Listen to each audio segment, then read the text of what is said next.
এই যে দুইটা সাক্ষী 24 ঘন্টা আমাদের কাঁধের উপরে বসে লিখতেছে। আমার তো আফসোস হচ্ছে এই 15 বছরে অনেকের অনেক কিছু লেখা হয়েছে কিন্তু প্রকাশ হয়নি, তাই ধরা পড়েনি। টাকলা মোরাদের নাম শুনেছি আমরা। এই লোকের মাত্র 6 মিনিট 8 সেকেন্ডের একটা অডিও কল রেকর্ড ফাঁস হওয়ার কারণে তার সব চলে গেছে। এরকম বহু কল রেকর্ড ফাঁস হওয়ার অপেক্ষায় এখন সামনে আছে। ভাতের হোটেলের মালিক হারুনের মাত্র কয়েক সেকেন্ড, সব হারিয়েছে। আমরা হাসির জন্য বলছি না, আমাদের এখানে হাজারো মানুষ যারা অনেকের এরকম রেকর্ড আছে, যেন ফাঁস না হয়। এই সমস্ত দুর্বৃত্তদের থেকে শিক্ষা নেওয়া দরকার। আমাদের জীবনেও বহু রেকর্ড আছে, ওর 6 মিনিট 8 সেকেন্ড ফাঁস হয়ে যদি সব হারায়, কিয়ামতের ময়দানে এই যে 2 জন বসে আছে এরা কিন্তু সব ফাঁস করবে। না জানি আমাদের আবার সব হারিয়ে যায় কিনা। 3 নম্বরের সাক্ষীর কথা আমি পেয়েছি। এই যে জমিনে বসে আছে, এই জমিনটা কিয়ামতে সাক্ষী দেবে, মহেশপুরের এই জমিন। আখরাজাতিল আরদু আসকালাহা, আল্লাহ পাক বলেন মাটির ভেতরে যা আছে সব সেপাল, সবগুলো বোঝা জমিন সেদিন বের করে দেবে। সুতরাং এখানে বসে আছি, এই জায়গাটুকু যেন কিয়ামতে আমার পক্ষে দাঁড়ায়, বলেন আমিন। এরপরের সাক্ষী হচ্ছে আল্লাহ আমার আমল নামা, যেটা আজকের তেলাওয়াতকৃত আয়াত দিয়ে আমরা যেটা আরম্ভ করবো ইনশাআল্লাহ। সূরা বনী ইসরাইলের 14-15 নম্বর আয়াত আল্লাহ জানিয়েছেন, ইকরা কিতাবাকা কাফা বিনাফসিকা আল-ইয়াওমা আলাইকা হাসিবা। না, একটু কথা বন্ধ করেন, আপনার গোনা হয়ে যাচ্ছে। মনে করছেন আমার কষ্ট হচ্ছে, আমার গোনা হবে না, আপনার গোনা হচ্ছে। ভাই, কোরআনের আলোচনা আরম্ভ হলে আল্লাহর ঘোষণা হচ্ছে চুপ থাকা লাগবে, শোনা লাগবে। পরিবেশ এখন এরা কি করবে? আর জায়গা নেই, এই জন্য যেখানে দাঁড়িয়ে আছেন, বসে আছেন, শুয়ে আছেন, থাকেন, তো কথা শোনেন। আবার বলছি চুপ করেন, কথা বলা যাবে না ভাই। মোবাইলে রেকর্ড হচ্ছে, ওটা কালকে আপনি ইন্টারনেট থেকে নামিয়ে নেবেন, দেখতে পারবেন। আর পরে যারা দেখতে পাননি, আমি এখানে বসে থাকবো, দেখে তারপর বাড়ি যাবেন। কি বলবো আর করেন, এই কথা কানে আসলে আমি হারিয়ে ফেলবো। কথা বন্ধ করেন। এমনিতে 3 বছর জেলে থাকার কারণে অনেক কিছু হারিয়ে গেছে, অনেক কিছু আমি হারিয়ে ফেলেছি। কারণ আগে যা মুখস্থ করতাম 10 মিনিটে, এখন 10 দিনেও হচ্ছে না। কারণ ওরা এমন এমন খাবার খাওয়ায়, ওগুলো খেলে মানুষের ভেতরে কলকব্জা সব নষ্ট হয়ে যায়। আমি অনেক কিছু হারিয়েছি, আর হারাতে চাই না। আপনারা একটু আমাকে সুযোগ করে দেন কোরআনের কথাগুলো বলার। কথা বলবেন না, যাই করেন কথা বলবেন না, ইশারায় করবেন। আমল নামাটা হাতে দিয়ে আল্লাহ পাক বলবেন পড়ো, লোকটা পড়তে থাকবে, আল্লাহ জানিয়ে দেবেন এইটাই তোমার হিসাবের জন্য যথেষ্ট, আর কিছু লাগবে না। জান্নাতে যাবে না জাহান্নামে যাবে, এই আমল নামাটা যেটা ফেরেশতা লিখেছিল এইটাই বলে দেবে। আল্লাহর বান্দা এটা হাতে নিয়ে পড়া আরম্ভ করবে। কয়েক লাইন পড়ার পরে দেখবে না, এইটা তো জনগণের সামনে পড়া যায় না, লাইনটা বাদ দিয়ে পরের লাইনে চলে যাবে। হাজার হাজার সিসি ক্যামেরা নিয়ে দাঁড়িয়ে আছে ফেরেশতারা। আমি জেলখানায় থাকতে বিশেষ করে আমার আর মামুনুল হক হাফিজাহুল্লাহ, এই 2 জনের ব্যাপারে আলাদা কড়াকড়ি দিয়ে ওরা ক্যামেরা লাগিয়ে দিয়েছিল, যেন কেউ কথা বললে ওইটা ওরা অফিস থেকে দেখতে পারে যে কি কথা বলছে। অথচ আমাদের যে মামলা, আমার তো ছেড়ে রাখার দরকার ছিল জেলখানার ভেতরে। এই ঠুনকো মামলা দিয়ে এত কঠিন কঠিন অবস্থায় নিয়ে গেছে, মানুষ এমনি টেনশনে হাফ হয়ে যাওয়ার কথা। ফাঁসির কন্ডেম সেলের ভেতর ওরা রেখেছিল আমারই, আমারে রাখার দরকার ছিল তো ওই ওয়ার্ডে, যেখানে 70-80 জন মানুষ থাকে, যে এখানে সারাদিন থাকেন, গল্প করেন, নামাজ পড়ান, কোরআনের কথা বলেন, মাগরিবের পরে আপনারে ঘরে তালা লাগিয়ে দেব। 24 ঘন্টা এদিকে 2.5 হাত, এদিকে 3.5 হাত তালা লাগিয়ে দিতেও থাক, কোনো যোগাযোগ নেই, যোগাযোগ বিচ্ছিন্ন। এই কঠিন অবস্থায় রাখার কারণে আমি বাস্তবতা একটা জিনিস টের পেয়েছি। কিয়ামতের ময়দানের এই যে আল্লাহ আমল নামাটা হাতে দিয়ে বলবে যখন পড়, এই লাইনটা আসলে যারা এই জুলুমের সাথে সম্পৃক্ত ছিল, ওই জুলুমের কথাটা ওরা পড়তে চাবে না। কোন লজ্জায় পড়বে? হাজার হাজার মানুষ তার সামনে থাকবে। আল্লাহর ফেরেশতারা ডাক দিয়ে বলবে, না, আজকে আর ফাঁকি দেওয়ার কোনো রাস্তা নেই। কত ক্যামেরা সামনে, সব ফেরেশতারা দেখছে, পড়ো এই লাইনটাও পড়ো, বিনা কারণে মানুষকে কেন কষ্ট দিয়েছিলে এইটা পড়ে শোনাও। যারা কষ্ট দিলেন এই 17 বছর হাজার হাজার লক্ষ লক্ষ মানুষকে, আপনার বিবেকের কাছে বলেন তো, আপনি কি পড়তে পারবেন কিয়ামতে ওই লাইন? পারবেন না। এই জন্য তওবা করার সময় যেহেতু এখনো শেষ হয়নি, পশ্চিম দিকে এখনো সূর্য ওঠেনি, আপনি এখনো তওবা করতে পারেন যদি আল্লাহ কবুল করেন। কিন্তু দুঃখজনক হলো সত্য একটা ভয়ঙ্কর তথ্য, আল্লাহু লা ইয়াহদিল কওমাজ জালিমিন, জালেমদেরকে আল্লাহ হেদায়েত দেয় না। আপনার কপালে যে কি আছে, নিজের কপালে আপনি নিজে কোড়াল মেরেছিলেন।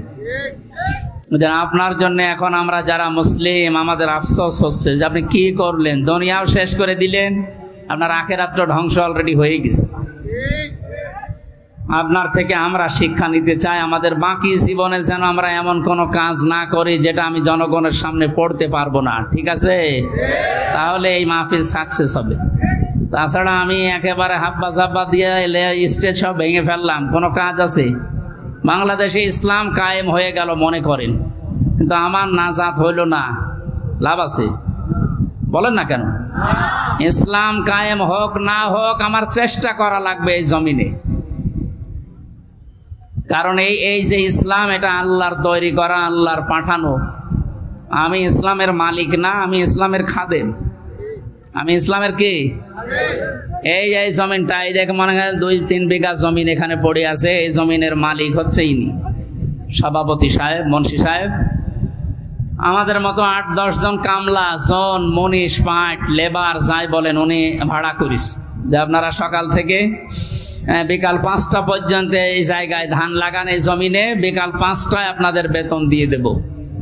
বিকাল 5টা বাজতে আর মাত্র 10 মিনিট বাকি আছে। কয় মিনিট? 8-10 জন মস্তান এসেছে মোটরসাইকেল নিয়ে, বড় বড় সরে নিয়ে, সোনার ছেলেরা এখন যেটা ব্যবহার করতো, যেটা এখন পাওয়া যাচ্ছে, এইটা এখন নিয়ে এসে বলছে এ ধান আমরা লাগাতে দেব না, ধান লাগিয়েছেন যা, আরো তুলে ফেলবো।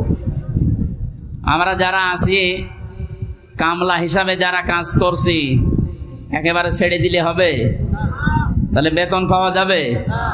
ওদেরকে বলবো, ভাই এ জমিনের মালিকও আমরা না, এ ধানের মালিকও আমরা না, আমরা কামলা, আমরা হচ্ছে জন, লেবার যাই বলেন, আমরা খাদেম। কাজ করছি, বিকাল 5টায় বেতন দিয়ে দেবে। এখনো 10 মিনিট বাকি আছে। আপনারা ধান যদি তুলে ফেলতে চান, এ ফসল নষ্ট করতে চান, 10 মিনিট পরে তোলেন।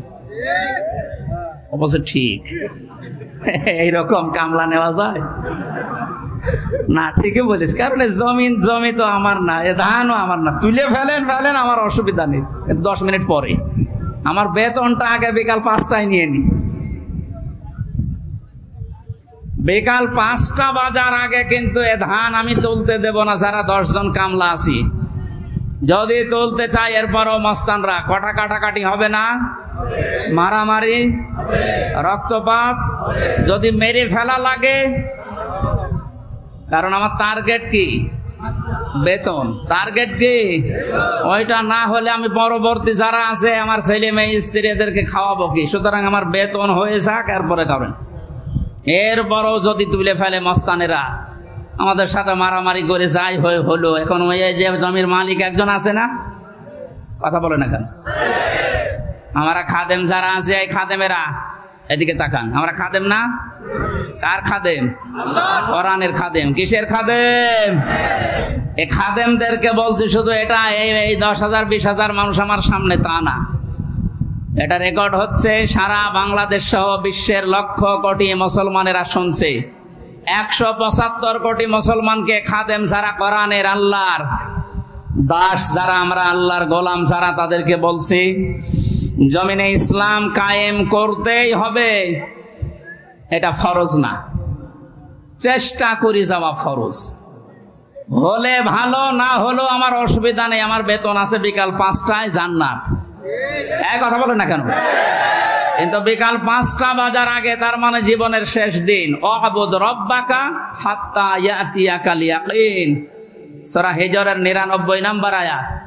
আল্লাহ বলেন ইবাদত করবা আল্লাহর ওই দিন পর্যন্ত যতদিন মরণ না আসে। সুতরাং মৃত্যু আসার আগ পর্যন্ত আমরা যারা খাদেম আছি এ জমিনে আল্লাহর দিন কায়েম করার চেষ্টা চালাবই। বাধা যদি কেউ দিতে আসে তর্কাতর্কি হবে, এতদিন সেটা হয়েছে। হাতাহাতি হবে, এতদিন যেটা হয়েছে। রক্তপাত হবে, এতদিন যেটা হয়েছে। ফাইনাল এখন শুরু হবে, মেরে ফেলা লাগলে মেরে ফেলবো। এখন আর সাহস কেউ করবে না, এখন আর সাহস করবে না। এই জন্য তো দাড়ি কেটে পালাচ্ছিল। কি আশ্চর্য ইতিহাস তৈরি করে গেল লোকটা। তাহলে বোঝা যাচ্ছে এই দাড়ি এটা মেকি দাড়ি। মানুষকে ধোকা দিয়ে বোকা বানিয়ে কোটি কোটি টাকার মালিক হয়েছে এই দাড়ি দেখিয়ে। নাম দিয়েছে কি? দরবেশ বাবা। এই যদি হয় দরবেশের অবস্থা, বাকি যেগুলোর ক্লিন সেভ ওদের চরিত্র কি? আমির হোসেন আমন আমি একটা লোকের ভিডিও দেখলাম, এর চরিত্র এত নিচে নেমেছে আমি এতদিন জানতাম না। সে নাউযুবিল্লাহি মিন যালিক। এদের সর্বোচ্চ নেতার যদি এই অবস্থা হয়, বাকিগুলো যে কোথায় যে টাল হয়ে পড়ি আছে আল্লাহ ছাড়া কেউ জানে না। কয়েকজনের একটু ফাঁস হয় বলে আমরা জানি, ওদের প্রত্যেকের চরিত্র এরকম। বহু মানুষের সাথে মিশে দেখেছি এইটা। একবার চট্টগ্রাম থেকে আসার সময় এক বাসের ড্রাইভার পেছনে বসেছিলাম, বলছিল এই কথা যে কি বলবো, কিছু বলতেও পারি না, সইতেও পারি না। মাঝে মাঝে যখন বাস চালিয়ে যায় মনে করি ওই রকম কিছু পেলে চাপা আগে ওইটা দেব। কত রাগ একটা মানুষের তৈরি হলে এ কাজ করতে পারে বলেন তো? যদিও হত্যার পক্ষে আমি না, কিন্তু ঝিনাইদহ শহরে একজনের লাশ দেখলাম টাঙিয়ে জুতা দিয়ে পিটাচ্ছে। একটা মানুষকে কত ঘৃণা করলে এ লাশ টাঙিয়ে, তা উলঙ্গ করে টাঙিয়ে রেখেছে। এরপরও আপনার লজ্জা হয় না? এরপরও সাপোর্ট করেন জালেমদের। আপনার তো বিবেক মরে গেছে। এতক্ষণ মাওলানা হুসাইন আহমেদ অনেক কথা বলেছে, সর্বশেষ কথা ছিল আয়না ঘর নিয়ে। এই কথা শুনলে অনেকে মনে করছে আয়না ঘর মানে চারিদিকে আয়না দেওয়া। কোনো আয়না নেই, কোনো আয়না নেই। আমি তো রিমান্ডে 10 দিন ছিলাম, কোনো আয়না নেই। যে অবস্থা তৈরি করেছেন আপনি, এর সাথে জড়িত যারা প্রধান থেকে শুরু করে নিম্ন পর্যন্ত, একটাকেও ক্ষমা করার মতো না। কারণ এরা ক্ষমার অযোগ্য হয়ে গেছে। ক্ষমা পাওয়ার জন্য যে যোগ্যতা দরকার এদের ভেতরে সেটা নেই। সুতরাং যারা বলছেন এদেরকে ক্ষমা করে দিলে হয় না, না, কিসের ক্ষমা? আপনি ব্যারিস্টার আরমান, যিনি তার স্ত্রী 8-9 বছর পর্যন্ত অপেক্ষায় ছিল, উনি আজকে একটা ভিডিও বার্তা পাঠিয়েছে যে আমি আশা ছেড়ে দিয়েছিলাম যে আমার পরিবারস্থ লোক মনে হয় আমি আর দেখতে পারবো না, কিন্তু আমার পরিবারের লোক আমার আশা ছাড়েনি। আপনি এই দৃশ্যটা একটু সামনে নিয়ে নিজের সাথে মিলান তো। আপনার জীবনেও কোনোদিন জালেমদের ক্ষমা করতে মনে চাইবে? কখনো চাইবে না। মানে বাস্তবতা টের পাচ্ছেন না, তাই 5 দিন 7 দিন 10 দিনে আপনার অবস্থা এরকম হয়ে গেছে। 8 বছর 10 বছর 12 বছর 14 বছর একজনকে মাটির নিচে এক ঘরের ভেতরে পচা খাবার দিয়ে আটকিয়ে রেখেছেন। আপনার বিবেক বলে কিছু আছে? আপনি জানোয়ার চাইতো খারাপ। মনে করলাম তাফসীর করবো কি করে? দৃশ্যগুলো সব এখন চোখের সামনে ভাসতেছে।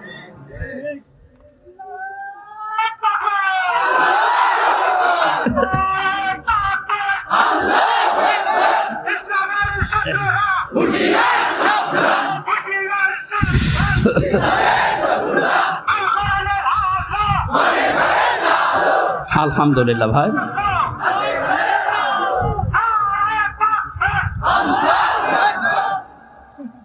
আমার ভাইরা, কোরআনে কারিমে আল্লাহ পাক জানিয়েছেন মাই আশফা শাফাআতান হাসানাতান ইয়াকুল্লাহু নাসীবুম মিনহা ওয়া মাই আশফা শাফাআতান সাজ্জিয়াতান ইয়াকুল্লাহু কিফলুম মিনহা ওয়া কানাল্লাহু আলা কুল্লি শাইইন মুকীতা। এই পৃথিবীতে কোন মানুষ যদি ভালো কাজের, সৎ কাজের, কল্যাণমূলক কোন কাজের সুপারিশ করে, সহযোগিতা করে, রায় দেয়, ভোট দেয়, সাপোর্ট করে, সমর্থন জানায়, ওই লোকটা ভালো কাজ করে যে সওয়াব পাবে, আপনি ওই ভালো কাজে শুধু রায় দেওয়ার কারণে, সাপোর্ট দেওয়ার কারণে একই সওয়াব পেয়ে যাবেন। সুতরাং এই সুযোগ কিন্তু সামনে আসতেছে, ভালো কাজ করা যায় যে সমস্ত মানুষের দ্বারা। আপনি যদি ওই জায়গায় যেতে না পারেন, যারা ভালো কাজ করবে এদেরকে আপনি অন্তত সাপোর্ট দিয়ে, সহযোগিতা করে, রায় দিয়ে হলেও এগিয়ে যাবেন। লোকটা ভালো ভালো কাজ করে যত সওয়াব কিয়ামতে নিয়ে উঠবে, আপনি শুধু রায় দেওয়ার কারণে কিয়ামতে ওই সওয়াব নিয়ে উঠতে পারবেন? পরবর্তী শব্দ দেখেন, ওমাই ইয়াশফা শাফাআতান সাজ্জিয়াতান ইয়াকুল্লাহু কিফলুম মিনহা। কোন মানুষ যদি অন্যায় কোন কাজ করে আর ওই কাজে যদি কেউ সাপোর্ট দেয়, রায় দেয়, ভোট দেয়, সমর্থন জানায়, খুশি হয়, ওই লোকটা অন্যায় করার কারণে যা পেয়েছে আপনি শুধু খুশি হওয়ার কারণেই তাই পাবেন। এত জুলুম নির্যাতন দেখার পরও যদি কোনো মানুষ জালেমের পক্ষে রায় দেয়, ওই জালেম কিয়ামতে যেভাবে উঠবে আপনাকে আল্লাহ ওইভাবেই তুলবে। যেন আপনাকে আমি বাঁচাতে চাই, আপনি তো অত বড় জালেম না, এজন্য আপনাকে আমি বাঁচাতে চাই। কোন জালেমের পক্ষে থাকবেন না। নবীজি বলেন, তোমার ভাই জালেম হোক আর মজলুম হোক, তাকে সাহায্য করো। সাহাবী বলেন, হে নবী, আমার ভাই যদি মজলুম হয় তাকে তো সাহায্য করা যায়, কিন্তু জালেম হলে তাকে সাহায্য করব কিভাবে? নবীজি বললেন, তোমার ভাই যদি জালেম হয় তাকে তোমার দায়িত্ব এই জুলুম থেকে ফিরিয়ে রাখা, এইটাই তাকে সাহায্য। সুতরাং জীবন দিয়ে যে মানুষগুলো জালেমের কবল থেকে আমাদেরকে মুক্তভাবে এই দেশে বিচরণ করার সুযোগ দিয়ে গেল, এই মানুষগুলো কিয়ামতের দিন যেন শহীদ এই শব্দ নিয়ে উঠতে পারে, বলেন আমিন। ময়দানে মাহশারে আমলনামাটা, কিতাবটা যখন আপনার হাতে আল্লাহ তুলে দেবে, বলবে তুমি নিজেই যথেষ্ট, জান্নাতে যাবে না জাহান্নামে যাবে। আমি আমার ঈমান থেকে কথা বলছি, কারো দিকে না তাকিয়ে এবার নিজের দিকে আয়াতের সাথে মিলিয়ে বলেন তো, এখনই যদি মারা যান আর এই বইটা যদি আপনার সামনে তুলে ধরে বলে, বল হামজা তুই এইটা পড়ে যা, জান্নাতে যাবি না জাহান্নামে যাবি? কাবা শরীফ যখন তাওয়াফ করে মানুষ, আমি 16 সালে গিয়েছিলাম, গত বছরও গিয়েছি, বাস্তবতায় যেটা দেখলাম, ষষ্ঠ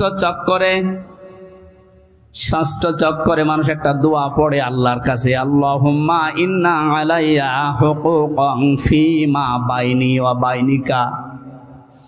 কাবার সামনে নিয়ে বলে, রব্বুল আলামিন তুমি আমার মালিক, আমি তোমার গোলাম, তোমার ভেতরে আমার ভেতরে বহু দেনা পাওনা আছে, আমি বান্দা হিসাবে, দাস হিসাবে, গোলাম হিসাবে যা যা পাবো তুমি সেই বীর্য থেকে শুরু করে হামজা বানিয়ে সব দিয়ে দিয়েছো। আমি উল্লেখ করার মতো কিছু ছিলাম না। হাল আতা আলাল ইনসানি হিনুম মিনাদ দাহরি লাম ইয়াকুন শাইআম মাযকুরা। মানুষ কি একটু চিন্তা করে না যে জন্মের আগে, এ পৃথিবীতে আসার আগে উল্লেখ করব এমন কোন বিষয় লোকটা ছিল না? আজকে সভাপতির নামের নিচে দেখলাম লেখা বিশিষ্ট ব্যবসায়ী আলহাজ নুরুজ্জামান মুন্সি, কত সুন্দর নাম দিয়ে পেছনে ডিগ্রি লাগিয়ে দিয়েছে, উনি এই কাজ করে খায়। বয়স যদি এখন 60 বছর হয়, 61 বছর আগে এই নাম গন্ধ পৃথিবীর মানুষ জানতো? বলেন বলেন। শুধু এতটুকুই না, বাবার বীর্য যখন মায়ের রেহেমের ভেতরে দ্রুত গতিতে পাস হয়, আল্লাহ পাক বলেন ওই দিকেও একটু তাকাও। ফালিয়ানজুরিল ইনসানু মিম্মা খুলিক, খুলিকা মিম্মা ইন দাফিকিন ইয়াখরুজু মিন বাইনিস সুলবি ওয়াত তারাইব। মানুষকে নজর করে দেখে না কি জিনিস দিয়ে তাকে বানালাম। বাবার স্ফলিঙ্গ দিয়ে দ্রুত গতিতে বের হয়ে যাওয়ায় না পাক পানিটা মায়ের রেহেমের ভেতরে জমা হয়। এই যে সলবন এবং তারাইব দিয়েছেন আল্লাহ। সলবন বলা হয় বাবার লজ্জাস্থান, তারাইব বলা হয় মায়ের লজ্জাস্থানকে। এই দুইটা শব্দ আমি তাফসিরের ভেতরে ব্যাখ্যায় পেয়েছি। আল্লাহ বাবার ক্ষেত্রে এক বচন দিয়েছেন, মায়ের ক্ষেত্রে বহু বচন দিয়েছেন। কেন দিলেন? তাফসিরে তাবারি মুফাসসিরে আয়াতের এই সলবন আর তারাইবের ব্যাখ্যা করতে গিয়ে লিখেছেন, পৃথিবীতে মানুষকে নিয়ে আসতে বাবার চাইতে মায়ের কমপক্ষে 3 গুণ কষ্ট বেশি হয়। এই যে এখানে যত পুরুষ মানুষ আছি আমরা, সর্বোচ্চ 45 ইউনিট কষ্ট যদি আমাদের শরীরের ভেতরে কেউ এনে দেয়, আমি সঙ্গে সঙ্গে মারা যাব, আর সহ্য করতে পারবো না। বিজ্ঞান জানিয়েছে পৃথিবীতে হামজাকে দুনিয়ায় আনতে তার মায়ের কমপক্ষে 57 ইউনিট কষ্ট সহ্য করা লেগেছে। 45 আসলে আমরা মারা যাব, অথচ উনি সহ্য করেছিলেন 57 ইউনিট। প্রতিটি জিনিস পরিমাপ করার একটা যন্ত্র আছে, কষ্ট মাপ দেওয়ার জন্য একটা যন্ত্র আছে, এটা ইউনিট দিয়ে মাপা লাগে। এই যে এই প্যান্ডেলটা যদি আপনাকে আমি মাপ দিতে বলি, দাড়ি পাল্লায় তুলে দেবেন কি দিয়ে? ফিতা লাগবে, গজ লাগবে, টেপ বলেন, এটা দিয়ে মাপতে দিলে আপনি মাপতে পারবেন এটা কয় গজ। পৃথিবীতে প্রতিটি জিনিস মাপার আলাদা আলাদা যন্ত্র আছে না নেই? কষ্ট মাপার জন্য 45 থেকে 57 আপনি হিসাব করেন। এতগুলো কষ্ট সহ্য করার পরেও শুধু শেষ করেননি। সূরা হাক্কাত 15, 16, 17, 18 এই আয়াতগুলোর তাফসিরে পেয়েছি, হামালাতুহু উম্মুহু কুরহা ওয়া ওয়াদাআতুহু কুরহা ওয়া হামলুহু ওয়া ফিসালুহু 30 শাহরা ইলা আখিরি আয়া। আল্লাহ পাক বলেন তোর মা তোকে কষ্টের পরে কষ্ট সহ্য করে পেটে বহন করেছে। শুধু এতটুকু শেষ করেনি, ডেলিভারির যে কষ্টটা এটাও সহ্য করেছে। এতটুকুও শেষ করেনি, 2 থেকে 2.5 বছর পর্যন্ত বুকের দুধ খাওয়িয়েছে। কোন মানুষ যদি এই পৃথিবীতে বলে মায়ের কষ্ট ঋণ আমি শোধ করে দেব, বিশ্বনবী জানিয়েছেন জন্মের পরে যে 1 ফোঁটা দুধ তোমার মুখে মা দিয়েছিল, ওই ঋণটাও কিয়ামত পর্যন্ত শোধ হবে না। মায়ের এই কষ্টের কথা শোনার পরে যে মানুষগুলোর ভেতরে আবেগ আপ্লুত হয়ে মায়ের কথা মনে হচ্ছে যে এই কষ্ট সহ্য করেছে আমার মা, অবশ্যই তাদের উচিত হবে আল্লাহর ইবাদতের পরে মা বাবার দিকে খেয়াল করা, তাদের খেদমত করা। কোরআনে কারীম জানিয়েছে ওয়া রাব্বুকা আল্লা তা'বুদু ইল্লা ইয়্যাহু ওয়া বিল ওয়ালিদাইনি ইহসানা। এই এদিকে তাকান। আল্লাহ আদেশ দিচ্ছেন, আমি রায় দিয়ে দিলাম। রায় দিচ্ছেন কে? আমি রায় দিয়ে দিলাম, লিখে দিলাম। এই যে কসম মানে ফায়সালা করে দেওয়া, রায় দেওয়া, লিখে দেওয়া, সিদ্ধান্ত জানানো। আমি আল্লাহ সিদ্ধান্ত নিয়েই ফেলেছি, রায় দিয়ে দিয়েছি যে আমার ইবাদতের পরে আর কারো ইবাদত করা যাবে না, আর মা বাবার খেদমত করা লাগবে, তাদের পেছনে খরচ করা লাগবে। মহেশপুর বাসে এখানে একটা শিক্ষা পেয়েছি আমি, আল্লাহর ইবাদত করা, আল্লাহর আইন মানা নফল না ফরজ? আরো জোরে বলেন। মা বাবার আইন মানা। আপনি আলেম, আপনি কথা বলবেন না। যারা জানেন না মুখ খুললেন কেন বলেন তো? আমি এখানে একটা শিক্ষা নিতে চাই। আমি গতানুগতিক কথা বলি না, আপনি দেখেন তো কি এখান থেকে বের হয়। আল্লাহর আইন মানা আমরা দেখলাম ফরজ, প্রশ্ন করা যাবে? বলেন না কেন? আল্লাহর আইন আপনার বুঝে আসুক বা না আসুক, এটাই ফাইনাল, কোনো প্রশ্ন। আল্লাহর আইন মানা কি? সবাই মুখ খোলেন তো কি? মা বাবার আইন মানা ফরজ না। এই যে মাঝখানে ওয়া আছে, মা বাবার আইন মানা ওয়াজিব না, ফরজ না, ওয়াজিব না। মা বাবার খেদমত করা ফরজ, আইন মানা শুধুমাত্র আল্লাহর ফরজ। কার? আরো জোরে বলেন। আর আল্লাহর পরে রসুলকে আল্লাহ শরীয়ত প্রণেতা বানিয়েছেন, শারে, এজন্য উনি যে নিয়ম নীতিগুলো দিয়েছেন ওইগুলো ফরজ। মা বাবার আইন মানা ফরজ নয়, তাদের সেবা করা, খেদমত করা, টাকা পয়সা তাদের পেছনে খরচ করা কি? বলেন না কেন? কেন ফরজ? কেন? আল্লাহ রাব্বুল আলামিন দলিল দিচ্ছেন, অখফিদ লাহুমা জানাহা যুল্লি মিনার রাহমা। এদিকে তাকান, এটা আলেম না, এটা শব্দটা আছে অখফিজ, খফজন মানে ডাউন করা, এরপরে ফল করা। খফজন মানে কি? ডাউন করার পরে ফল করে দেওয়ার আরবি নাম অখফিজ বা খফজন। আল্লাহ বলেন খফজন করবে।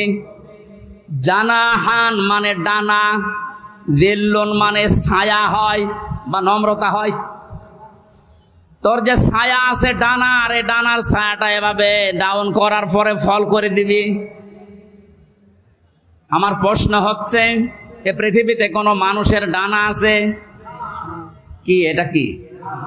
তাহলে আল্লাহ এখানে এদন দিত বা আউদা দিত, এ শব্দ না দিয়ে জানাহুন পাখির ডানা আল্লাহ আমাদেরকে দিলেন। আল্লাহ মনে হয় জানে না তাই? হ্যাঁ, জানাহুন দিলেন পাখির ডানা আমাদেরকে ধার করিয়ে। কেন? ডানা আর দুনিয়ায় কারো নেই? পৃথিবীতে আর ডানা কারো আছে না নেই? কিসের আছে? আরে ভাই, পাখির ডানাই তো দিয়েছে। পাখি বাদ দিয়ে পৃথিবীতে আর কারো ডানা নেই? আছে, এরোপ্লেনের ডানা আছে, হেলিকপ্টারের ডানা নেই? ওদের ডানাটা আল্লাহ এখানে লাগালেন না কেন? তাহলে তো আমাদের এই যে জানাহুন দেওয়া লাগতো না। পাখির ডানার কথা দিয়েছেন এই জন্যে তাফসির মাহফিলে আসতে হয়। আপনারা শুনতেছেন? জানাহুন শব্দটা আল্লাহ পাখির কাছ থেকে ধার করে আমাদেরকে লাগিয়ে দিলেন, কারণ আমাদের এই হাতের ভেতরে পর নেই, এর ভেতরে মোলায়েম কোনো কিছু নেই, সব শক্ত। পালক আছে, পর আছে, মোলায়েম করার কোনো কিছু নেই, এটা শক্ত। কিন্তু পাখির ডানার ভেতরে পর আছে, পালক আছে, একটার পরে আর একটা যখন লাগিয়ে দেয় সফট হয়ে যায়, কোমল, নরম, তুলতুলি হয়ে যায়। আল্লাহ এতটুকু শেষ করেন, জানাহাত যুল্লি মিনার রহমা দিয়েছেন, যে পাখির ডানাটা শুধু ডানা এভাবে ডাউন করে না, ও যখন ডাউন করার পরে ফল করে দেয়, ওর নিচে পাখির বাচ্চাগুলো যাবার পর একটা কিচির মিচির আওয়াজ দেয়। বাংলাতে এটা বলে অনির্বচন সুখ। কি বলে? একটা অনির্বচন সুখ অনুভব করার কারণে ভেতর থেকে আওয়াজ হয় কিচির মিচির। আমরা মনে করি কিচির মিচির না, এ আনন্দটা, এ আওয়াজটা পাওয়ার জন্য না। কি করে, কি হয়? আপনারা সব পিছান তো, এত আস্তে পিছালে হবে না, আরো পিছান, পিছান, আরো পিছান, আরো পিছান, যান, আরো এক হাত যান। এই ছেলে, যাও যাও যাও, চেয়ার সরানো লাগবে না, তুমি নিজে সরো।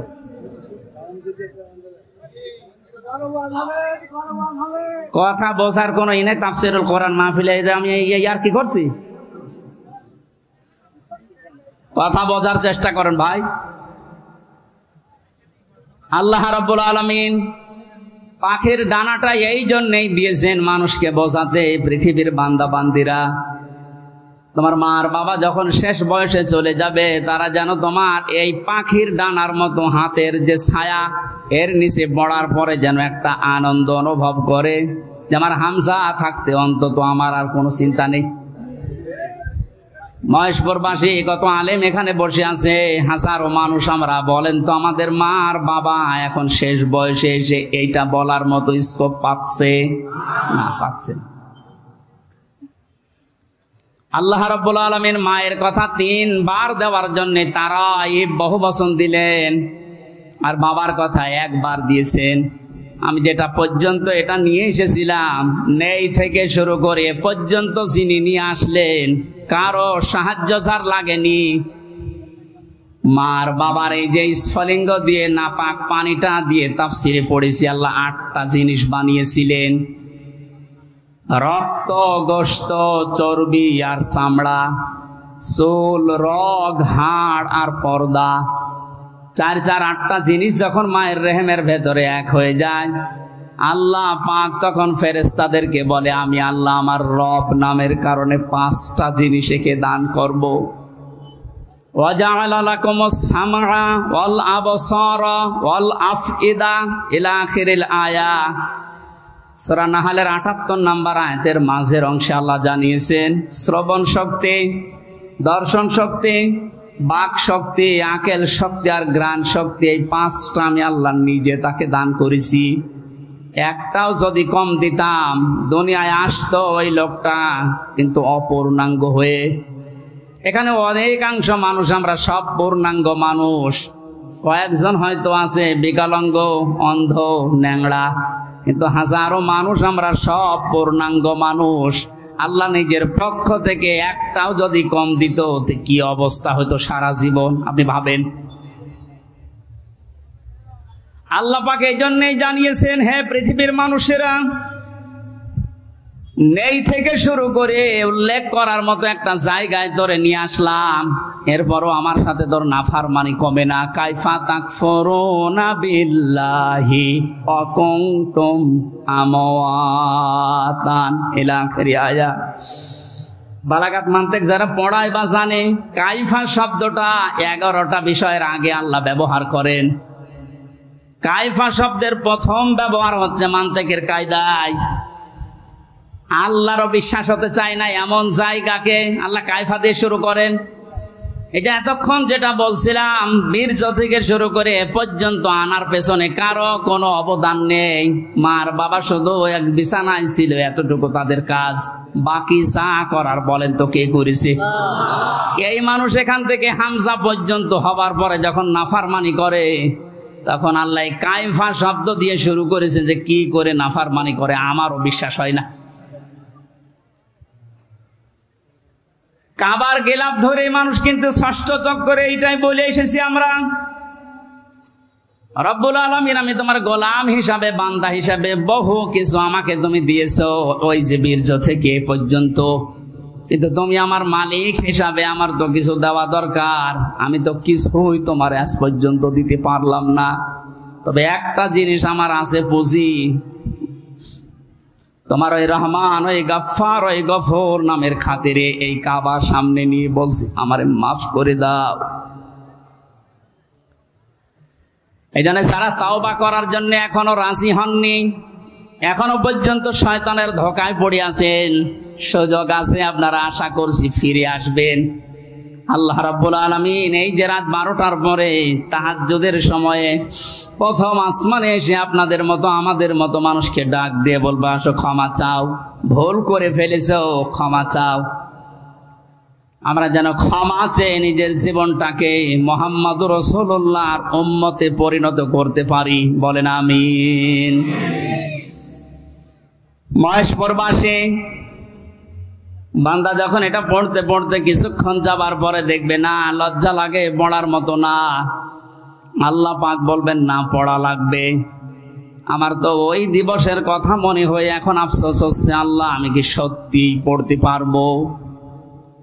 আমার এই 24 সালের এটা আগস্ট মাস, যদি আল্লাহ বলে প্রথম তারিখ পর্যন্ত তোরে মাফ করে দিলাম, তোর কোনো হিসাব নেই, শুধুমাত্র এই যে 17 তারিখ আজকে, এই 17 দিনের হিসাব দিয়ে জান্নাতে চলে যা। যত মানুষ এখানে আপনারা আছেন, বুকে হাত দিয়ে বলেন তো 17 দিনের হিসাব এখনো জোগাড় করা সম্ভব হয়নি। অথচ যে হাদিস পড়েছিলাম, নবীজি বলেন, মা তাযালু কদামা বানি আদম আবদি ইয়াউমাল কিয়ামাতি হাত্তা ইসালান খামসিন।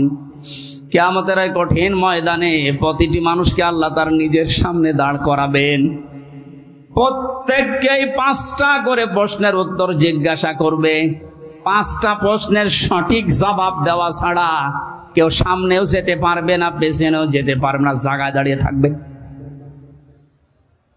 শুধু মাইক ফাটিয়ে টেবিল ফাটিয়ে ফেলেন না, নিজের সাথে মিলান তো। জালেমদের কথা তো বাদই দিলাম, আমরা যারা মজলুম আছি তারা নিজেদের দিকে এই 5টা বিষয় একটু মিলাই। গোসা মিল দিয়ে উত্তর দিলে হবে না, নকল করে গোপালগঞ্জের মতো পাশ করে চাকরি পেলে হচ্ছে না। আমরা A+ পাওয়ার পরও আমাদেরকে দেয় না, আর ওরা 2.5 পেয়ে চাকরি পেয়ে যাচ্ছে। কত দুর্নীতি হয়েছে আপনি এবার টের পাচ্ছেন। বাস্তবতায় মিলিয়েছেন আপনি একবারও যে এই লোকটা নিজে আল্লাহর সামনে দাঁড়িয়ে আছে? আপনি নিজে মনে করেন দাঁড়িয়ে যখন আছে, আল্লাহ জিজ্ঞাসা করছেন হামজা বলো তো দেখি, একটা জীবন দিয়েছিলাম 60 বছরের, এই 60 বছরে কি করলে? জবাব সঠিকটা দাও। 2 নম্বরের বিষয় আল্লাহ দিয়েছেন যুবকদের বিষয়,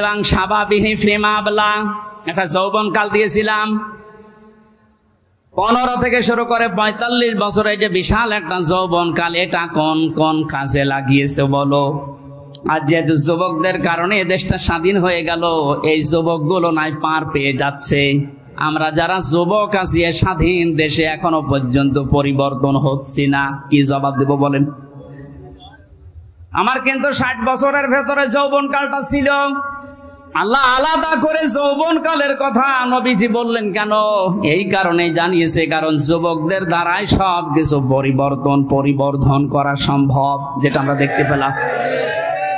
এই যুবকদেরকে আমি আজকে এই মাহফিলে আহ্বান জানাই, শুধু এইটাই না, যেহেতু পরিবর্তন হওয়া আরম্ভ হয়েছে, সংস্কার হওয়া শুরু হয়ে গেছে, আগামীর বাংলাদেশকে ইসলামের হাতে তুলে দিয়ে আপনারা ক্ষান্ত হবেন।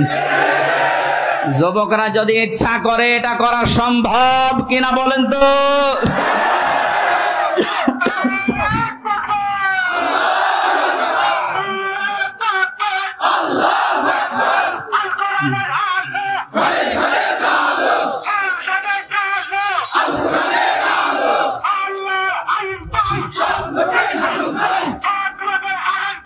আল্লাহর আইন চাই। আলহামদুলিল্লাহ, তাকবীর যেন আল্লাহ কবুল করেন এবং বাংলাদেশ চোখে যেন দেখান, বলেন আমিন। আজকে এই যে শেজিয়া বাজারে আমি আয়াতটা পড়েছিলাম, ওয়ারাইতান নাস ইয়াদখুলুনা ফি দীনিল্লাহি আফওয়াজা। হে নবী, আপনি যখন দেখবেন যে আল্লাহর সাহায্য এসে গেছে, তখন তো বিজয় হবে। দলে দলে পালে পালে মানুষ ইসলামে প্রবেশ করছে, যেটা আমরা এখন চর্মচোখে সারা বাংলাদেশে দেখতে পাচ্ছি। একটু যাদের বিবেক আছে, একদম মরে যায়নি, তারা আজ তো সবকিছু ভুলে ইসলামে চলে আসছে। কারণ ইসলামের মালিক ওরা জানে যে দেশে জামাত ইসলাম, শিবির, চরমনা, এরা না, ইসলামের মালিক কে? আর যারা আমরা আছি, আমরা ইসলামের খাদেম। সুতরাং ইসলাম প্রতিষ্ঠা করতে গিয়ে, ইসলাম কায়েম করতে গিয়ে বিকাল 5টার আগে কাউকে আমরা আর ষড়যন্ত্র করতে দেব না ইনশাআল্লাহ। এই যে বিচারপতির নামে কলঙ্ক, মানব জাতি হিসাবে একদম কোলাঙ্গার, এই যে মানিক। বিচারপতির নাম নিলাম এই কারণে, নাম নিয়েও গোনা হবে, কারণ এ মানুষের পর্যায়ে পড়ে না। ইসলামকে এই দুনিয়া থেকে মিটানোর জন্য, বিশেষ করে বাংলাদেশ থেকে যারা ভূমিকা পালন করেছে বেশি, তার ভেতরে এই অবৈধ বিচারপতি একজন। ওর কথাবার্তারা শুনলে শয়তান পর্যন্ত হাসে, বলে আল্লাহ তুমি আমারে শয়তান বানিয়েছো। এটা চোখে দেখনি? আমি মাঝে মাঝে ওরা দেখি আর ভাবি আমি তো শয়তান দেখি না, যদি দেখতাম মনে হয় এরকমই হই, একটা টাটকা নির্ভেজাল শয়তান। সুতরাং এরকম শয়তানের অনুসারী যারা আছেন, তরিন আফরোজ থেকে বহু শয়তানকে 15 বছর দেখলাম। এখন ইসলামের যে উর্বর ভূমি বাংলাদেশে হচ্ছে, চলছে, কায়েম হওয়ার পথে, বাধা দিতে আসলে কিন্তু বিকাল 5টার আগে কোনো ছাড় নেই। এটা তো গেল কামলাদের। আর যিনি জমির মালিক যে বসে আছে, উনি যদি এসে দেখে সব ধান নষ্ট করে ফেলেছে, এরপরে উনি কিছু বলছে না, তার মানে ওনার কোনো শক্তি নেই। বিশ্বাস করেন, মনে মনে চিন্তা করেন ওনার শক্তি নেই তা না, এখন হয়তো কিছু বলছে না, গোপনে ওনার কোনো কিছু আছে। যেদিন ধরবে ওইদিন বাপ বলার সময় দেবে না, যেটা আমার আল্লাহ এখন মালিক হিসাবে করছে। ইন্না বাদশা রব্বিকা লাশাদীদ, তোমার রবের ধরা বড় শক্ত ধরা। নৌকায় উঠে পালাতে গিয়েও পারে না। পারবে কি করে? কারণ ওরে তো আমরা ধরি নাই, ধরেছে কে? এদের কারণে হাজারে অবৈধ আইন মন্ত্রীর কারণে হাজার হাজার মানুষ আইনের এই জায়গায়, ন্যায় বিচারের জায়গায় অবিচার পেয়েছে বেশি। তার বাস্তব প্রমাণ আমি নিজে না, সিএমএম কোর্ট, জজ কোর্ট, হাইকোর্ট মিলিয়ে আমার মামলা কতবার তুলেছে। এই যে আমার মামা বসে আছে, মামা শ্বশুর, আমার চাচা ছিল ঢাকায়, বাবা তো ওগুলো বোঝে না ভালো, রাত দিন দৌড়া চাকরি করে বেটা, এরপরও রাত দিন এখানে ওখানে উকিল ধরে করবে কি? কারণ যারেই ধরবে, যত বড় উকিল ধরুক, আর এক উকিল তো বসে আছে ওখান থেকে, যতক্ষণ সিগন্যাল না পাবে আমার নাকি বের হওয়ার কোনো একটা বিচার হলো। আর প্রতিদিন টিভির সামনে এসে শুনতাম যে নাকি লেকচার দিচ্ছে যে আমরা ন্যায় বিচার কায়েম করে ছেড়ে দিস। এই ন্যায় বিচার আমার মতো মূল্য চুরির মামলায় যদি 30-32 বার হাইকোর্টে মামলা ওইটি জামিন না দেয়, কিসের ন্যায় বিচার? যেটা এখন সব পরিষ্কার হয়ে গেছে। 15 বছরে কোনো ন্যায় বিচারে দেশে কায়েম হয়নি, পুরাটা হয়েছে অবিচার। আল্লাহ যেটা নিজে এখন ধরিস। এই জন্য সাবধান, আল্লাহ এমনি কিছু বলছে না। অনেকে মনে করছে এত কিছু করে কিছু হয় না। এখন কিছু টের পাচ্ছেন? আলেমদের মাথায় দড়ি দিয়ে ছাগলের মতো, গরুর মতো যখন টেনে নিয়ে যেত ওই কোর্টে, বারান্দায় দাঁড়িয়ে অনেক শয়তান দেখলাম হাসতেছে আর টিপ্পনি কাটতেছে। যে দেশে আর হুজুর নেই, আমির হামজা, এই মাওলানা মামুনুল হক, এরে ধরলো, আর হুজুর নেই দেশে। তাদের কত সুন্দর সুন্দর কথা, ফেরেস্তার মতো কথা বলে, আর এরা উঠলে শুধু রাজনীতি করে। ধরেছে, ঠিকই হয়েছে। এখন আপনি টের পাচ্ছেন কি হচ্ছে? 10 দিন আগে যে লোকটা আইন পোড়া চালাতো, সেই লোকটার পক্ষে একটা উকিল পর্যন্ত এখন দাঁড়াতে রাজি না। এইটাই আল্লাহর ধরা। এটা কার ধরা? এই জন্য জমিনের মালিক যিনি, উনি যদি ধরে, বাপ বলার কিন্তু সময় পাবেন না। আমরা এখন এই আয়াতটা আল্লাহকে বলছি, আল্লাহ তুমি আমাদেরকে দেখাও যে দলে দলে মানুষ ইসলামে প্রবেশ করছে, এটা যেন আমরা দেখতে পাই, চর্ম চোখে দেখতেছি, এটা যেন আরো বৃদ্ধি বাড়ে। জোরে বলেন আমিন। কারণ জমিনে বহু মানুষ 52-53 বছর চালিয়েছে, আমরা দেখলাম না? বাবা চালিয়েছিল, স্বামী চালিয়েছিল, চাচা চালিয়েছিল, বউ চালিয়েছে, ভাবি চালিয়েছে। এক কথা বলছেন না? তো কোরআন দিয়ে চললে দেশটা কেমন দেখা যায়, এটা এখনো আমরা দেখি নাই। এখন আমরা সবাই একমত, দলমত আর নেই। কোরআন দিয়ে এই দেশ চললে কেমন দেখা যায়, ওইটা আমরা এই চোখে দেখতে চাই। কারা কারা দেখতে রাজি আছেন দেখে? লিল্লাহি তাকবীর।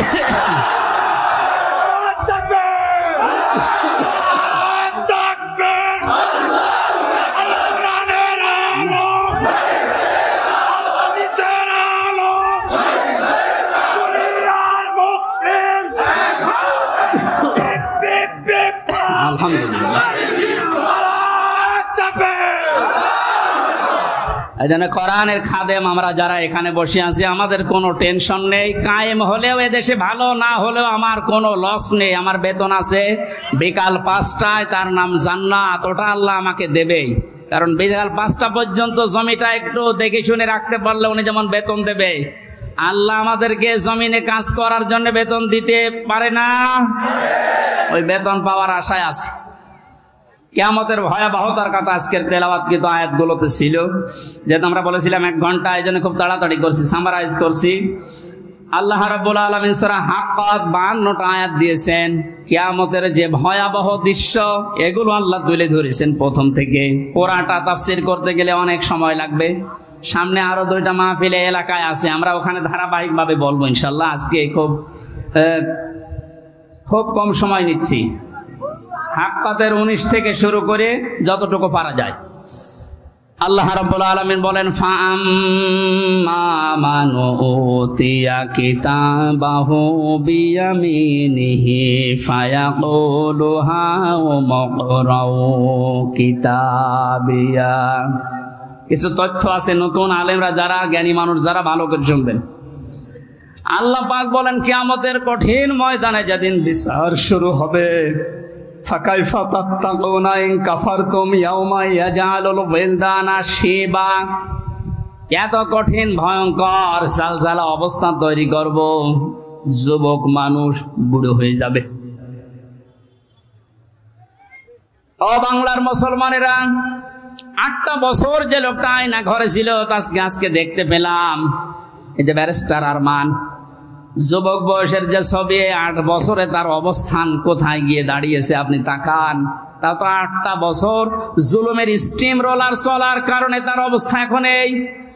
অথচ আল্লাহ জানিয়েছেন কিয়ামতে এমন ভয়াবহ অবস্থা তৈরি করব, দৃশ্য দেখেই মানুষ সঙ্গে সঙ্গে যুবক মানুষ বুড়ো হয়ে যাবে। ওনার বুড়ো হতে সময় লেগেছে 8 বছর, কিয়ামতে আমার বুড়ো হতে সময় লাগবে কয়দিন? মুহূর্তের ভেতরে চোখের পলক পড়তে বুড়ো হয়ে যাবে মানে যুবক মানুষ। কি অবস্থা হবে এবার ভাবেন। ইয়াউমা ইয়াফিরুল মারউ মিন আখি, প্রথমেই পালাবে মানুষ দেখলেই তার আপন ভাই থেকে, ওয়া উম্মিহি ওয়া আবি, তার মায়ের কাছ থেকে, বাবার কাছ থেকে, ওয়া ফাসিলাতিহি আল্লাতী তুবি। আল্লাহ পাক বলেন তার জ্ঞাতি গোষ্ঠী, তাকে যারা আশ্রয় দিত, এই মানুষগুলো পালাতে থাকবে। ও দুনিয়ার মানুষেরা, পৃথিবীতে আমরা বিপদে পড়লে, হামলা মামলার শিকার হলে আগে ভাই আগিয়ে আসে, বাবা আসে, বংশের লোক আসে, জ্ঞাতি গোষ্ঠী যে দল করি ওই দলের লোক আসে। আল্লাহ পয়েন্ট আকারে ওগুলো আগে দিয়েছেন যে এইগুলো আগে পালাবে। একটা বারের জন্য আপনার বিবেকে নাড়া দেয় না যে এইগুলো যদি পালায়? যারা ধোঁকা দিয়ে অনেককে 15 বছর বোকা বানিয়ে রেখেছিল, পীরের নামে হাজার হাজার লক্ষ লক্ষ ভণ্ড বেরিয়ে, যে কোনো চিন্তা নেই আমরা আছি, ওরা আগে পালাবে। আমরা বিবেককে একটু রায় দেয় না যে মা যদি পালায়, বাবা যদি বলে না আমি বিয়ে করিনি, সন্তান পাবো কোথায়?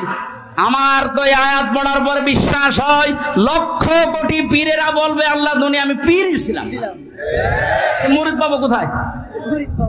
এই জন্য কোন ভণ্ডের উপরে আশা আকাঙ্ক্ষা ভরসা না করে নিজের কাজের দিকে ভরসা করেন। আল্লাহ বলেন তোকে পড়তে দেব, পড়, ধরে আমল নামাটা পড়।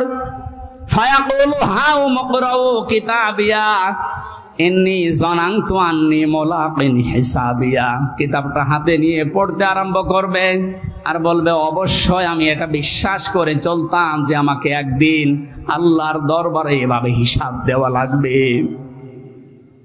শুধু এই আয়াতটাই মানুষের জীবন পরিবর্তন করে দিতে পারে। কষ্ট হচ্ছে আপনাদের? আয়াতটার তাফসিরে আমি তাবারিতে পড়েছি, খলিফাতুল মুসলিমিন হযরত ওমর রাদিয়াল্লাহু তাআলা আনহু তার সন্তানটাকে একবার ভর্তি করলেন মাদ্রাসায়। হোসাইন রাদিয়াল্লাহু তাআলা আনহু ওই সময় প্রধান বিচারপতি হযরতে আলীর সন্তান, তিনিও মাদ্রাসায় পড়তে বলে কলম ফেলে দিচ্ছিলেন, বলে তুলে দাও তুলে দাও তুলে দাও। 3 বার তুলে দেওয়ার পরে প্রধান মন্ত্রীর ছেলে এজন্য একটু রাগ হয়ে গেছে, ডাক দিয়ে বলে কলম ফেলে দিতে বলো, বারবার আমারে তুলতে বলো, আমি খাদেম তোমার চাকর। হযরত হোসাইন বলে ফেলেছেন তুমি শুধু চাকর না, তুমি চাকরের বাচ্চা, খাদেমের বাচ্চা। খাদেম বাড়িতে যে আব্বাকে বলছে আব্বা আমি আর পড়বো না, কেন? আমাকে গালি দিয়েছে, ছোট করেছে আমার বন্ধুদের মাঝে, তুমি বিচার করো হোসাইনের। আজকে না জমার দিন বিচার হবে। খুতবা দিচ্ছিলেন হযরত ওমর, ডাক দিয়ে বললেন হোসাইন এখানে আসো, বলে হ্যাঁ সামনে আসো। তুমি আমার সন্তানকে গালি দিয়েছো, খাদেমের বাচ্চা, খাদেম বলে অপমান করেছো। হযরতে হোসাইন বললেন হ্যাঁ আমি বলেছি। তিনি বলেন কেন বললেন? হযরতে হোসাইন ওখান থেকে দাঁড়িয়ে বলে খলিফা বুকে হাত দিয়ে বলেন তো আপনি কি আমার নানার খাদেম ছিলেন না? হযরত ওমরের কথা বন্ধ হয়ে গেছে, চোখের পানি ফেলে বলে আমি তো খাদেম ছিলাম, এভাবে তো ভাবি নাই। আমি যে খাদেম ছিলাম এটা তো আমি তো জানি। তুমি কি লিখে দিতে পারবে যে আমি নবীর খাদেম ছিলাম তোমার নানার? হ্যাঁ, কাগজ নিয়ে আসেন। খেজুর পাতা নিয়ে এসেছে, লিখে দিলেন এই ওমর আমার নানার খাদেম ছিল, আমি দেখেছি, এতে হোসাইন ইবনে আলী, সই করে দিলাম। কাগজটা হাতে নিয়ে হযরত ওমর বলেন নবীর সাহাবীরা বিচার হয়ে গেছে। ছোট মানুষ আব্দুল্লাহ ও তো বোঝে না, বলে কি বিচার করলে বাবা, তুমি তো এখনো মারধর শুরু করনি। হযরত ওমর বলে, সন্তান, যে বিচার করি সেটা দুনিয়া না, মরণের পরও কাজে লাগবে। আমি ইন্নী জানান্তু আন্নী মুলাকিন হিসাবিয়া, আমি বিশ্বাস করে দুনিয়ায় চলি যে আমাকে হিসাবের মুখোমুখি হওয়া লাগবে। আমি ওমর 26 বছর বয়সে মুসলমান হয়েছি, বাকি এই কয় বছর ইবাদত বন্দেগী চাই করলাম, হিসাব দিতে পারবো কিনা জানি না। মারা যাওয়ার পরে কাগজটা আমার কাফনের ভেতরে দিয়ে দিও। আল্লাহ যখন আমাকে তার সামনে তুলে ডাক দিয়ে বলবে হিসাব দাও, জীবনে কিছুই যদি কবুল না হয়, এই কাগজটা আল্লাহকে দেখিয়ে বলবো, রব্বুল আলামিন, তুমি আমার জীবনের কিছু যদি পছন্দ না করো, তোমার ভালো না লাগে, কাগজটার দিকে তাকাও, তোমার নবীর নাতি লিখে দিয়েছে আমি নবীর খাদেম ছিলাম, এ ওসিলাই হলেও তুমি আমারে মাফ করে দাও। জবাব দেওয়া, হিসাব দেওয়া কিয়ামতের ময়দান, এটা তাদের কোন পর্যায়ে ছিল? তারা কি বিশ্বাস করত হিসাবিয়া? আর আমরা কোথায় আছি?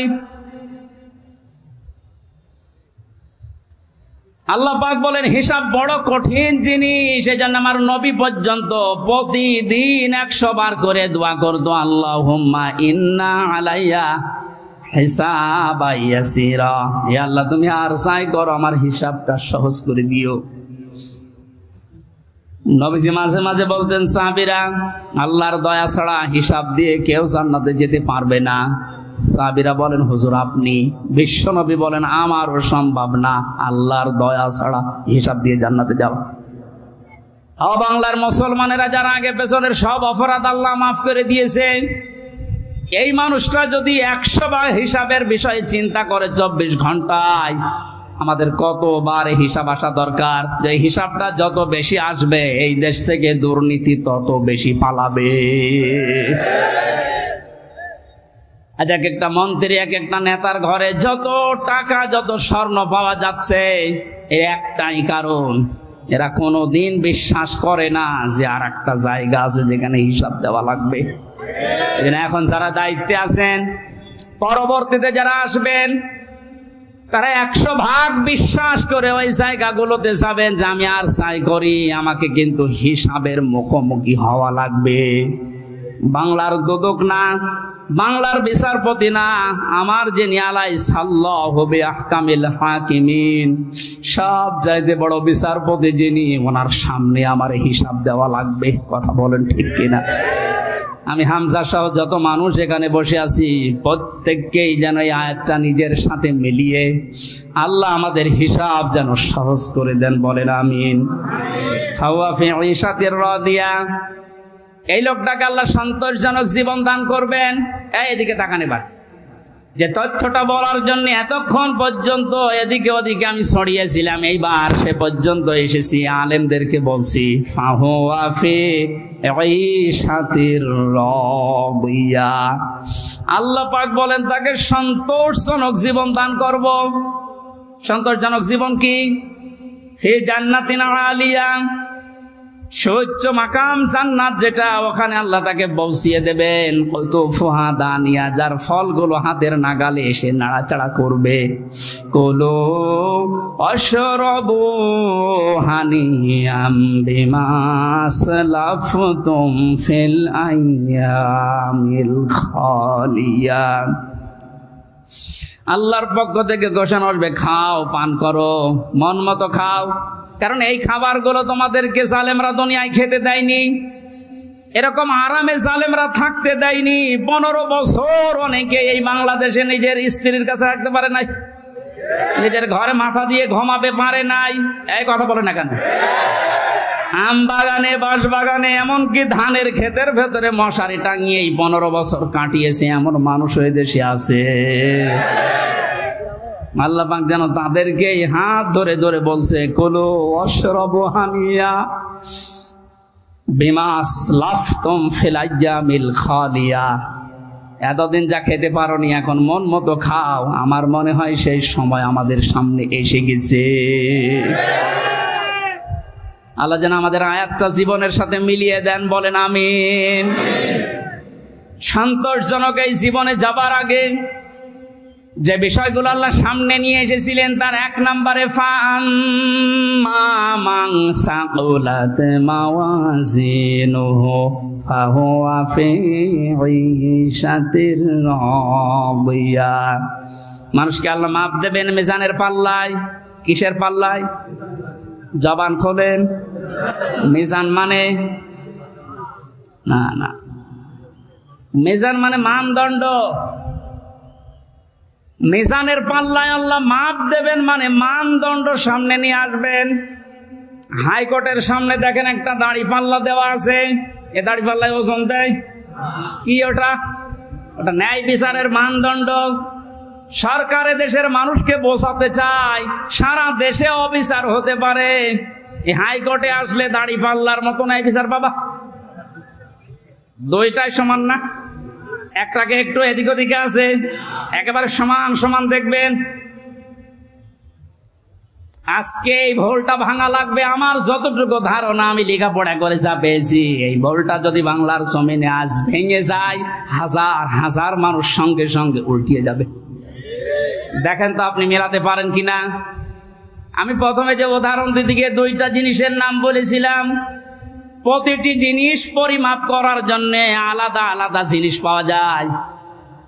আমি গত 7 দিন 8 দিন ছিলাম মালয়েশিয়া, সিঙ্গাপুর, ওইদিকে থাইল্যান্ডের। ওখানে যে আলোচনার বিষয়গুলো সাবজেক্ট আকারে দিয়েছিল তার ভেতরে এই মাওয়াজিন ছিল। বলে মাওয়াজিনের অর্থ আপনি বের করেন তো, একটা একটা করে আপনি 99টা অর্থ আমি আবিধান থেকে বের করেছি। এক একটা শব্দের ব্যাখ্যা করার জন্য আমার আলাদা আলাদা সময় দিয়েছি, কারণ ওই দেশে অনেক বড় বড় শিক্ষিত মানুষ স্টেজে থাকে, মসজিদের ভেতরে অথবা অডিটোরিয়ামে হয়। এখান থেকে আমি যেটা নিতে পেরেছি, এই যে মাওয়াজিনুহু দিলেন, মিজানের পাল্লার এই মাপটা যদি আপনি পরিষ্কার করতে না পারেন, ক্লিয়ার হতে না পারেন, আপনার অপরাধ প্রবণ জীবন থামবে না। প্রতিটি জিনিস পরিমাপ করার জন্য একটা উদাহরণ দিয়েছিলাম, এটা পরিমাপ করার জন্য ফিতা লাগে। চাউল পরিমাপ করার জন্য বাটখারা লাগে। কি লাগে বলেন? তেল পরিমাপ করার জন্য লিটার লাগে, সিসি লাগে। কেউ যদি এখন তেল মাপ করার জন্য ফিতা দেয়, মাপতে পারবে? এইটা মাপ করার জন্য দাড়ি পাল্লা দেয়, মাপতে পারবে? তাহলে প্রতিটি জিনিস মাপ করার জন্য আলাদা আলাদা যন্ত্র পাওয়া যায়। কিয়ামতে আল্লাহ ফাহুয়া ফি ঈশাতির রাদিয়া, সন্তোষজনক জীবনে আপনার পৌঁছে দেবে। এখানে যাবার আগে একটা কাজ যে করবে, মাপ। কি মাপ? মানে পরিমাপ। এই যে মিজানের পাল্লা বলছেন আপনি, মানদণ্ডে আল্লাহ মাপ দেবেন। আবার বলছি, ভালো করে শুনবেন, গীবত করবেন না কিন্তু বাইরে যে। প্রতিটি জিনিস যদি পরিমাপ করার জন্য আলাদা আলাদা যন্ত্র থাকে, কিয়ামতের দিন আল্লাহ মিজানের পাল্লায় মাপ দেবে কি? আমল। কি মাপ দেবে? বলেন। আমল মানে কাজ, আমল মানে আরো জোরে বলেন। কাজ মাপার জন্য দাড়ি পাল্লা লাগে, ফিতা লাগে, লিটার লাগে। কি লাগে?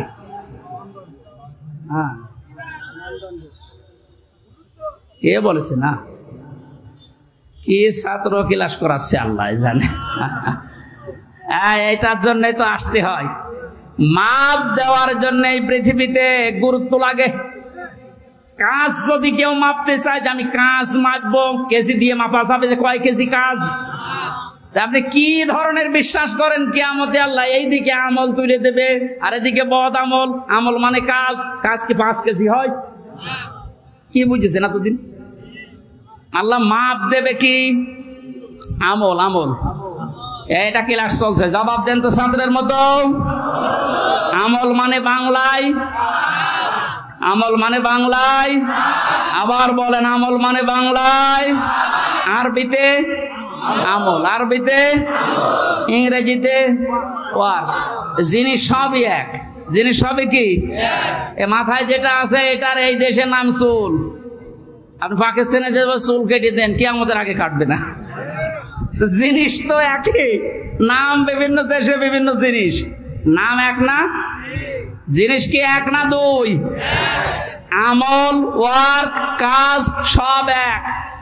সাধারণ জ্ঞানে আমরা বুঝলাম যেটা মাফ করার জন্য দাড়ি পাল্লা এই সিসি লিটার কেজি লাগে না, এটা মাপতে হলে গুরুত্ব লাগে। কাজ মাপতে হয় গুরুত্বের ভিত্তিতে। কিসের? এখন গুরুত্বের ভিত্তিতে আমল যদি, কাজ যদি, ওয়ার্ক যদি মাপতে হয়, পৃথিবীতে সবচাইতে গুরুত্বপূর্ণ কাজ আল্লাহর দৃষ্টিতে ফরজ। বলেন না কেন? এরপরে ওয়াজিব, এরপরে সুন্নাত, এরপরে নফল, এরপরে মুস্তাহাব, এরপরে মুবাহ। সিরিয়াল আকারে ধরেন। আপনি সারা জীবন মুবাহ, সুন্নাত, মুস্তাহাব হাজার হাজার করেছেন, নফল, কিন্তু ফরজ ওয়াজিব করেননি। আপনার গুরুত্ব থাকবে কাজের? বলেন। এই স্টেজের গুরুত্ব কি? এই যে সামিয়ানা আর এই খুঁটি, এই দুইটা আসল জিনিস। এর ভেতরে আরো অনেক অন্য জিনিসও আছে, না দিলেও অসুবিধা নেই। এই যে লাইট যদি না দেন, স্টেজ থাকবে না? এই টেবিলটা না দিলে থাকবে না? এটা না দিলে বিউটিফাই হবে না। কিন্তু স্টেজ তো মানুষ বলবে যে সামিয়ানা আছে, খুঁটি আছে। আপনার জীবনে ফরজ কাজ 500। কয়টা? আপনি কোরআন পড়েন, 500 শরীয়তের বিধান পাবেন। 499টা আপনি করেছেন, একটা করেননি, আপনার পুরা জীবনের সব আল্লাহ বাতিল করে দেবে।